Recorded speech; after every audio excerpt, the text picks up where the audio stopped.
All right, in this episode, number 6, I want to show you what I did with some of the equipment that was left over from being damaged. I didn't want it all go to waste, so I was able to actually use some of it by altering it just a little bit. Can't use it all, I still have a few pieces of it left, like the router. Haven't figured out exactly what I can, if I can at all, be able to use it for anything at all. Now, the dish itself is demolished. I can take it apart, which I probably will. Take it apart, make some video of it, showing you what is actually inside of one, since they said I can do whatever I want to do with it. Well, what's better to tear it apart and show you what's actually in it. And also, I'm going to show some speeds. I'm going to show you where I set up the new dish 20 feet up in the air. So show you some speeds while it was actually raining. I mean, raining cats and dogs, and actually had a few cows in it. I mean, it was raining real bad. And showing where I ran the wire underneath the house. And show you a little bit of what it looks like in the Edge router, as it's actually doing some load balancing of the two internet connections I have. And then I'm going to show you some speeds after got the two updates, and you'll see the difference up of the downloads, very more consistent of being high speed compared to what it was in the previous video.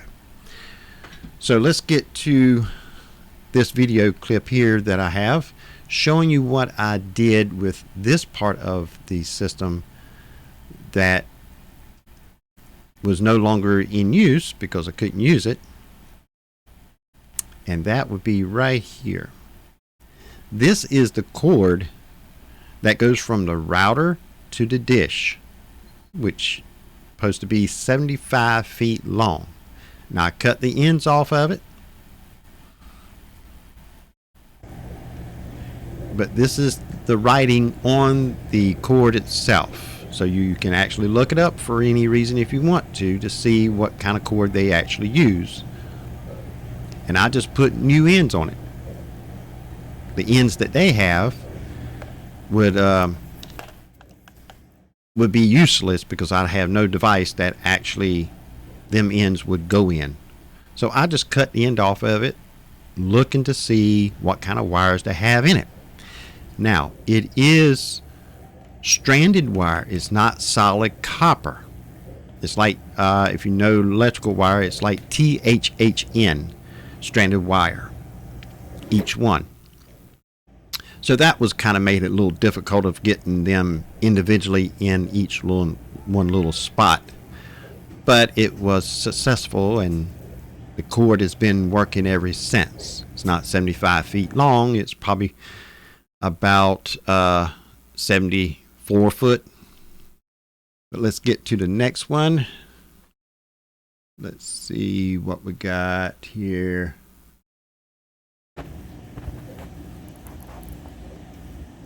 Just a little bit more of the cord.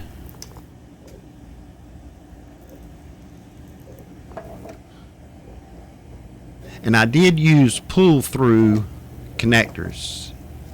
That's the only ones I use from now on, that you stick the wires into the connector and the wires come all the way to through the other side, and you can be sure you got them in order, and the crimper cuts them wires off and crimps it all in one shot.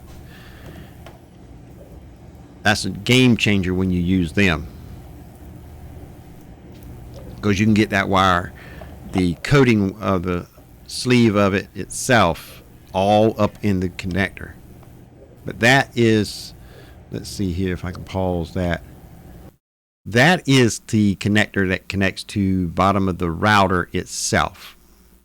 And I have nothing to be able to connect that to, so I just cut the end off and put a regular Ethernet.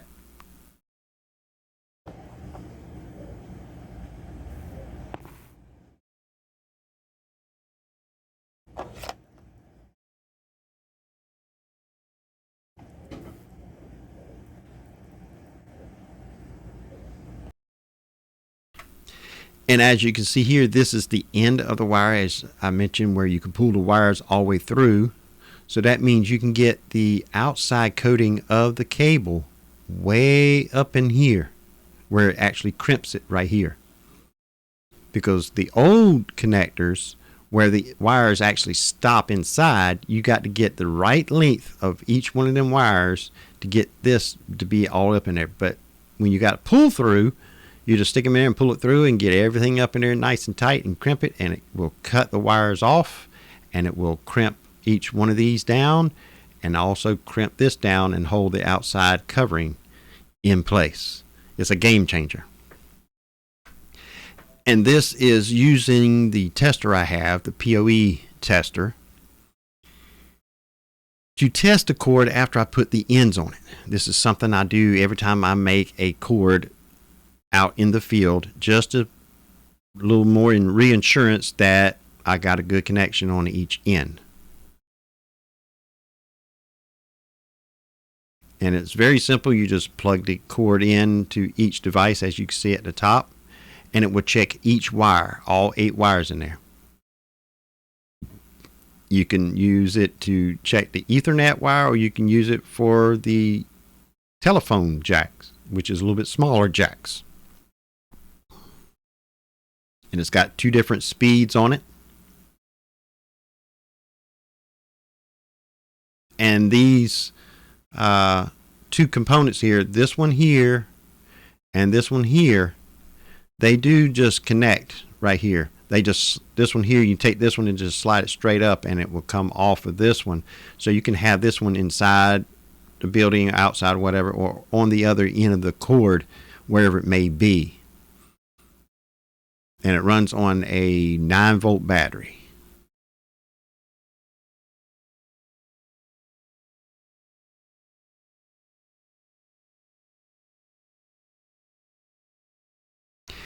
And this clip here is where I'm actually testing the cord itself. After I tested it with the tester, I'm actually going to put it in the scenario of it's got to transfer data, just to be sure. And this is before I put up the new Starlink dish. So I'm working off of my CenturyLink connection, and a maximum download on it is 10 and upload is 0.7. That's right, 0.7 megabits per second upload.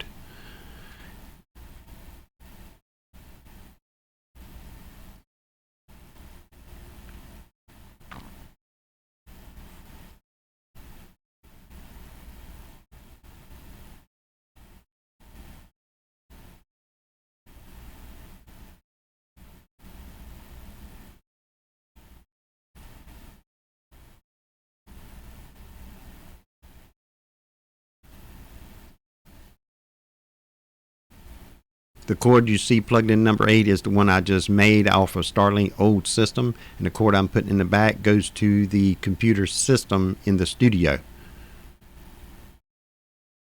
Sorry, I don't have an answer for that. And there goes my Echo. Actually wants to talk. And then I'll plug the other end to the switch that is getting its internet from the modem you see at the top left hand corner, which is over in here, which is the CenturyLink modem right there.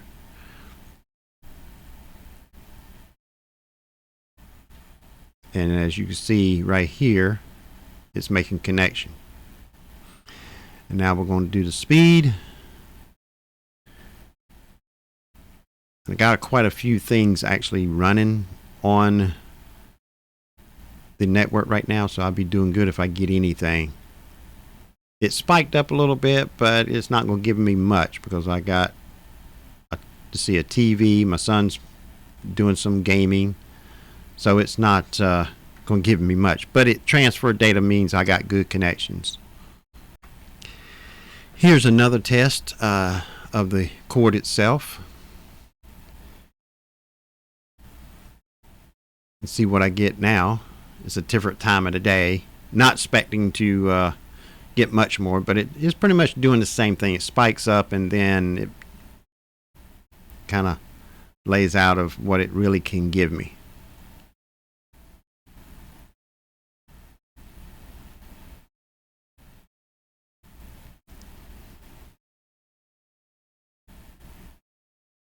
And there's your 0.7 megabits per second upload. Try to upload a video with that. Try to have a hangout with that.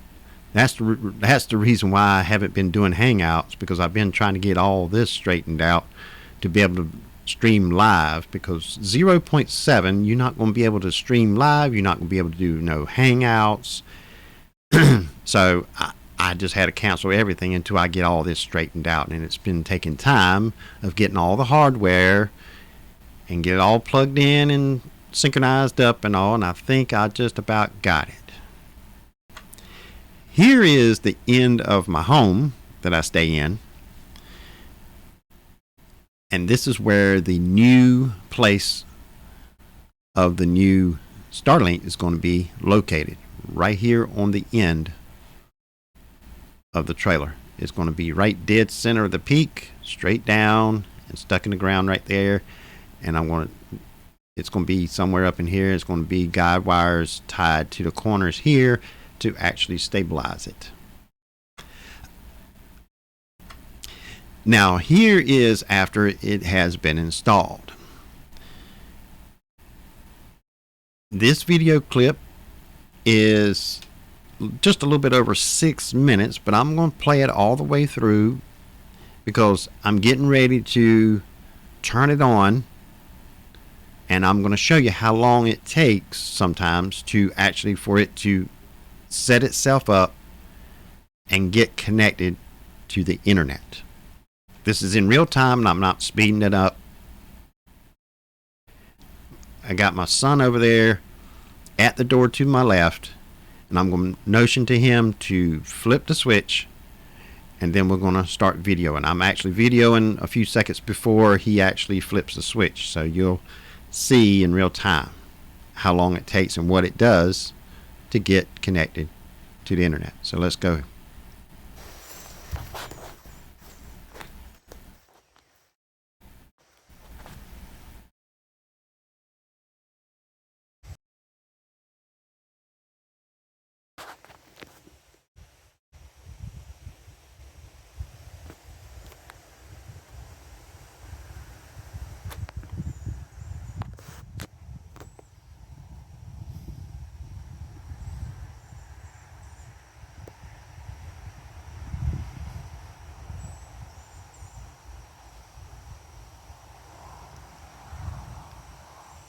Now, since I've put this up, there has been 2 or 3 storms. It's been 3 storms, but 2 really major high wind storms, especially the one I had just not too long ago. Very high wind and lightning. I mean, it was real bad. And I stepped out there and see if it was swaying or anything, and it was just standing right where it's at. And here it is. Actually, it goes flat. Don't matter which direction you set it up, it goes flat and starts looking for satellites and finds the GPS location, north, south, east, west, and all that, and figure out where they're at. And they'll be in the north, so it will find them and find a pattern where they are running from east to west or west to east, whichever way they are going, which I never checked and see exactly which direction they go, but it looks for that information. It analyzes it, then it will rotate itself to that position and lock in.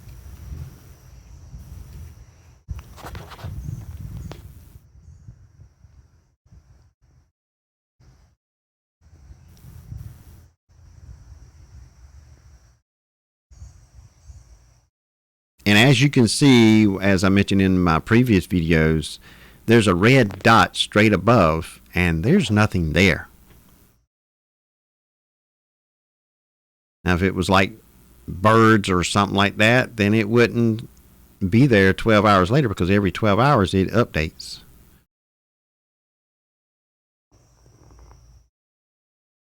But it was consistent. That little red dot was there. But even if it was a bird, it shouldn't even picked it up because the bird is not staying still for it to say that that's something that's in a way. I know there's a time limit of how long something has to be in a way before it will say it's obstructed, like the trees.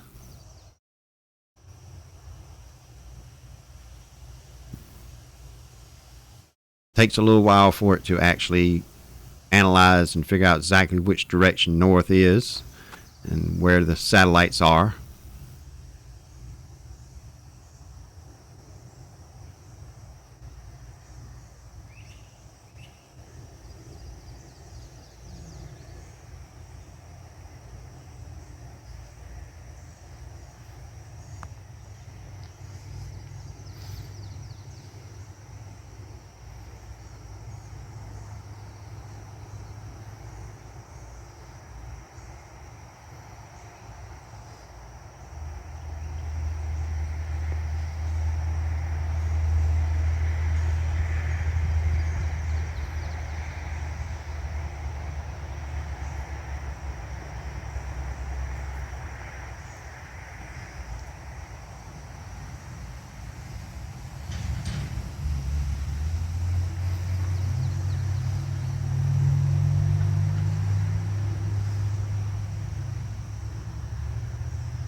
All right, it should be shortly rotating to be able to find north.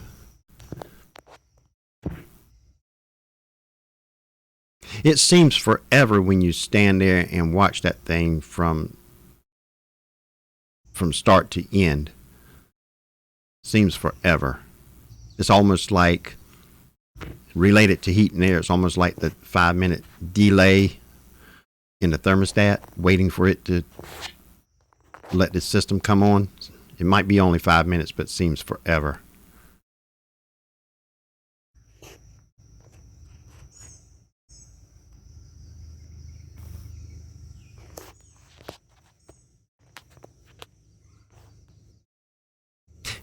And after it actually rotates and locks in, I'll show you what it looks like from behind it, show you what it actually sees, the sky itself, related to the graph that I showed early in another video of the dome of where it's red.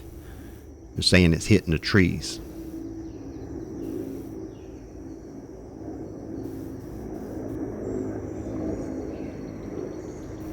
All right, there we go, rotating, pointing north.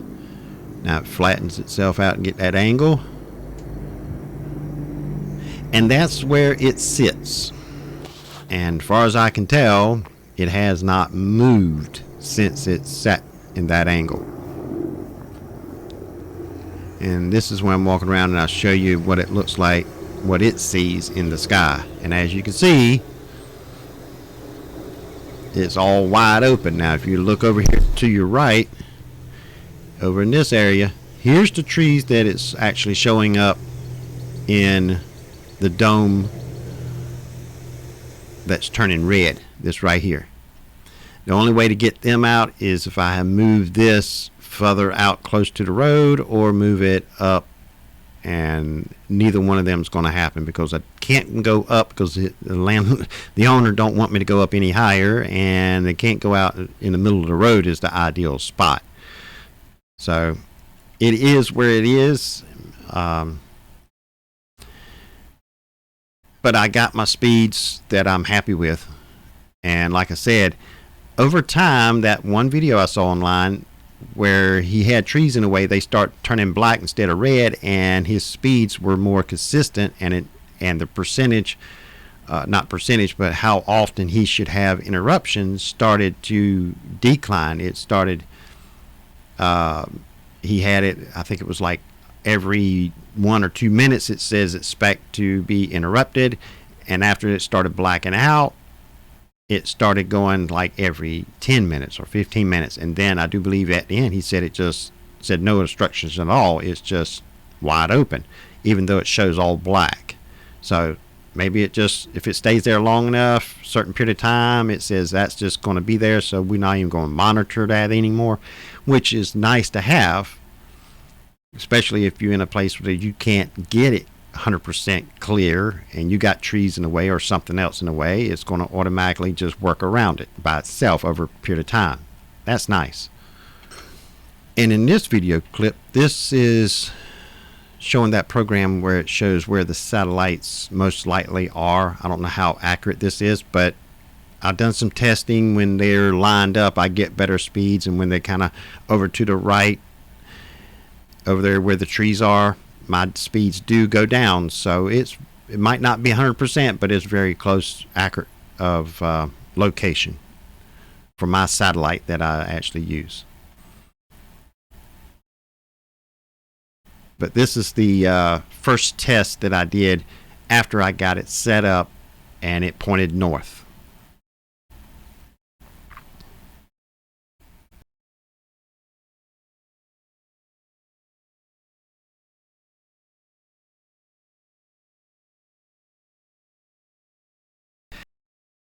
And something else I noticed as over time that I did test, I noticed as it got better, each time it got better, I noticed the IP that I was receiving has changed. As long as I stay on a certain IP, it didn't change the speeds or anything. But when it started getting better, like after updates and stuff like that, I got a new IP and it increased and got better. So I don't know why it's changing IPs, what's significant of how that's making any better. I don't know, or it's just happening. But the IP address has changed at least 6 times that I've seen, that I've noticed. Why, I don't know, but it has. But as long as it keeps changing and keeps getting better, I really don't care, as long as it gets better. And this one here, you will see how it gets great speeds of download, then it kind of starts wimping out. Then I'll show you the satellites, and you'll see most of them are over to the right where the trees are, which makes sense. So let's go ahead and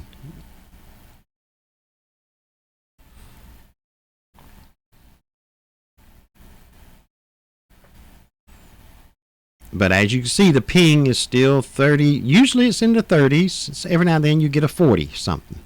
But see, it's got great speeds. Then it kind of wimps out a little bit.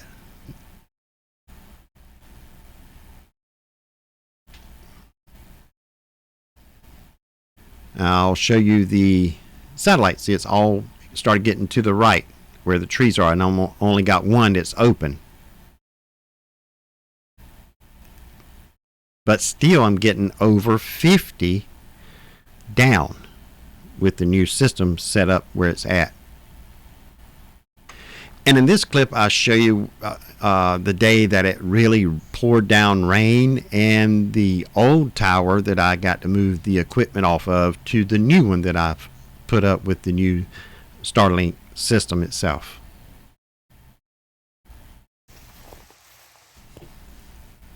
Now it's been raining, pouring down rain, thunderstorm, lightning, and everything. But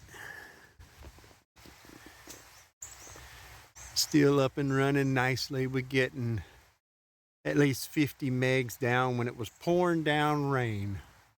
Hadn't been running long enough to see destruction of items or what, the trees and whatnot since it's been up there. Didn't have that much when I had it on the ground. This should eliminate a lot of it.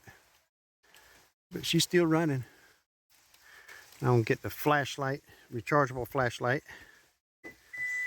so I can take this wire I got around here and go right through the siding, take it underneath the home all about halfway, and come up through the floor next to the server rack so I can permanently mount everything in there.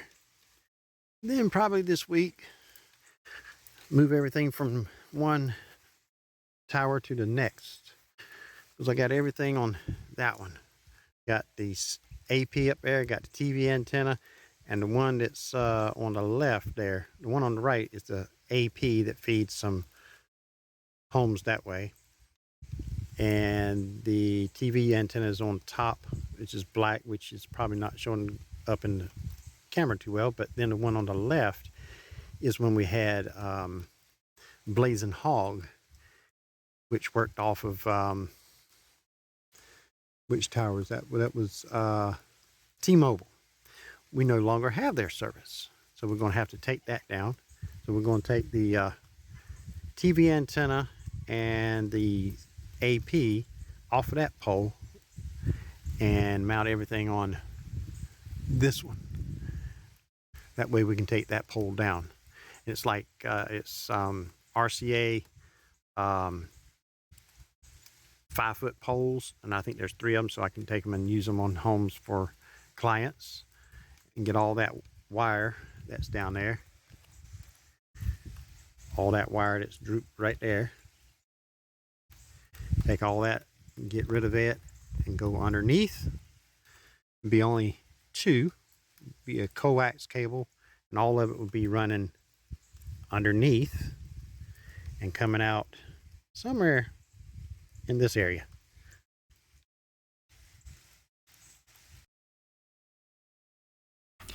This is running the wire underneath the home. I got my son on the other end. We used a fish tape and also used him crawling under. He said he don't mind crawling under. It was pretty dry. The fish tape didn't quite go all the way, so he had to crawl a little bit. The fish tape is not a metal. It's like fiberglass, so it wanted to hit any and everything in between, and I couldn't get it to go across the ground to get it all the way. So he just went in, crawled under there and grabbed the end of it. I think he had to go about maybe 8-10 feet. But this is him actually going under and running the wire, which we ran the wire. I'm at the location of where the tower is, and you can see the wire right there that we ran. And as the camera moves up, you'll see right up in here, that's the side panel over there where that other tower is, where we are removing equipment from. And that's him getting ready to crawl in. He's got his flashlight. Waited to in the afternoon so it wouldn't be so hot. But that's the other access, and that's him coming in to grab the fish tape where it actually stopped, because it's so much stuff in the way. I tried to go under the beam and get it there. I didn't want to hit something there. I tried to go around this way, and it just was not cooperating. So he said, "Oh, I'll just crawl under there, get it as far as you can, and I'll grab it, and then we'll put the wire to it and make it work." All right, in this photo, you see what the dome looks like after I got it up there compared to what it was on the ground. As you can see over here, not much red at all. And you see this here is actually filtering out, and you see it starting to turn black in spots, like I mentioned that the guy I saw on YouTube doing the exact same thing. It starts turning black, little spots. Then after a while, he showed that the whole thing was black, and his mine says expect interruption every 2 minutes. Now when it was on the ground, it had more red over here. It said something like every 59 seconds. But as time goes on, this is getting higher and higher. His went up to like 8 or 9 or something like that, and he said it never reached 10, and then this just all blacked out. And then it says it was X. I forgot exactly how the terminology or whatever or the words that it used, but it says excellent connection and no obstruction at all. But that's what it looks like when I put it up there, and over a period of time it will get better.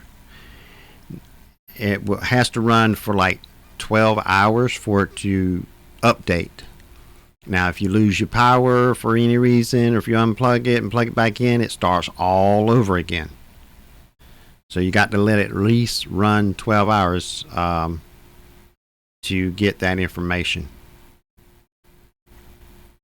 Now here are some screenshots on my phone as to what speeds I was getting after it was put up on the 20-foot tower pole.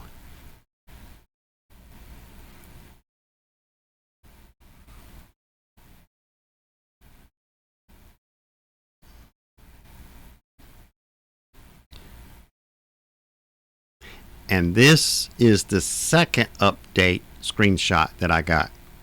And after this screenshot, you'll see the difference that it made in the speeds. You saw on the cell phone it was getting 50s, and before I done anything with the Starlink, setting it up on the pole and anything, it was getting them low numbers, 20s and 30s, and every now and then it'll go up to a 3-digit number, but it dropped right back below 50. And as you saw here, that it was actually doing 60 and 50 and 50, and it got a 30, but it's back at 79. It's very rare that it actually dropped below 50. Now after the update,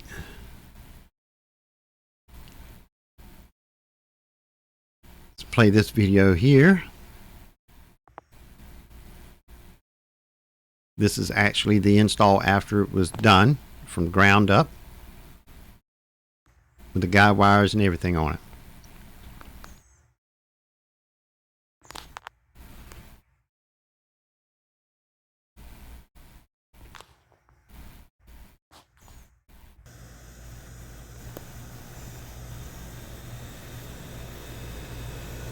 Another view from behind it after the storm is gone.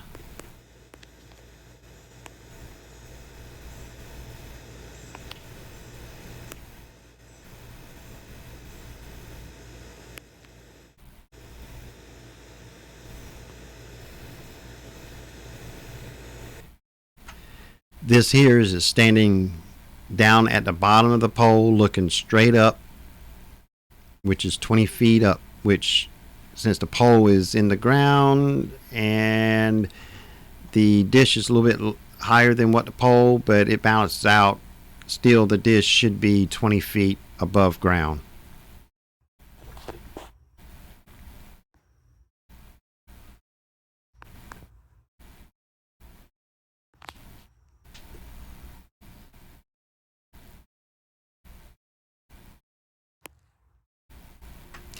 This is what the router X looks like as it's running. Shows you all the ports I have, which you can see here. Let's see, let's get that in here just a little bit. As you can see, this is CenturyLink, and then I got Starlink, and that's CenturyLink is on ETH0, which is right here in the red, and then Starlink is on ETH1, which is the orange, and that will show you exactly what is getting used. As you can see, the download is over here, and looks like the red, which is CenturyLink, that it's being used. And ETH2, which is the studio, which that's the studio computer using the network. Now here is some speeds after the update, the second update that I got for the Starlink system. As you see, that the ping is a little high, but that's normal because it's always in the 30s and 40s. But as you see, it's got a higher download speed. And I've done another test. You see another good high download, and the upload actually goes up with it. We still got over 50. Ping is 41. Ping 35 is dropping, but it stays in high download, and the download still stays roughly around 10. Good ping, good download. Upload is a little low, but there's things on the network that will make that not go up as high as it should. Because this is after I have load balancing, so some of the devices on the network is actually using Starlink whenever it requires to have that high demand for whatever it may be. My son might be in there playing game, and it's going to need high demand, so it's going to take some upload because he's streaming live his games. But as you can see, that upload is staying very high.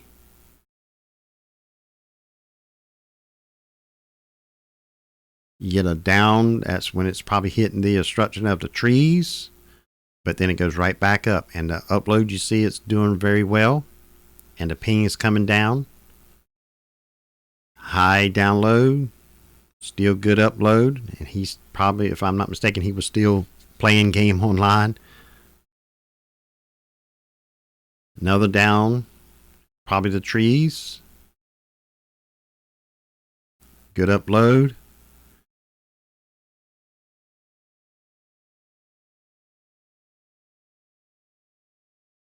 Then it goes back up, good on both up and down. So after the updates, the percentage of it actually giving garbage uploads and downloads almost non-existing. You didn't see any uploads that were like 10 and 12 or whatever. And the uploads were staying pretty much 6, 7 or higher, but if he was not on the on the game, it would stay a little bit higher. But staying 6 or 7 with that load already on it and still be able to get it, that's real good. So the updates made a big difference. And they said it's probably because the system that I got, which I ordered a refurbished one because there was no reason to get a new one when it's still covered as if a new one. It might have been sitting over there for a while and it just needed updates.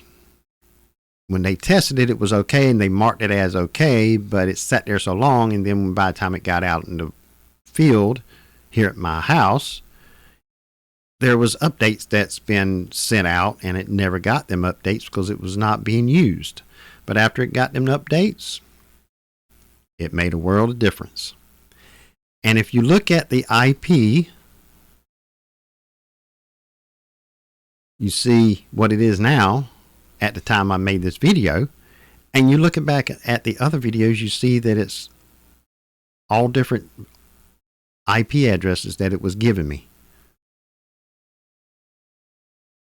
And when I do load balancing, it's going to give me even more IPs because it depends on which one it's going to choose to give me through the Starlink, or is it going to go through CenturyLink to actually get me to the internet. But even before I had 2 internets connected to the router, I had different IP addresses.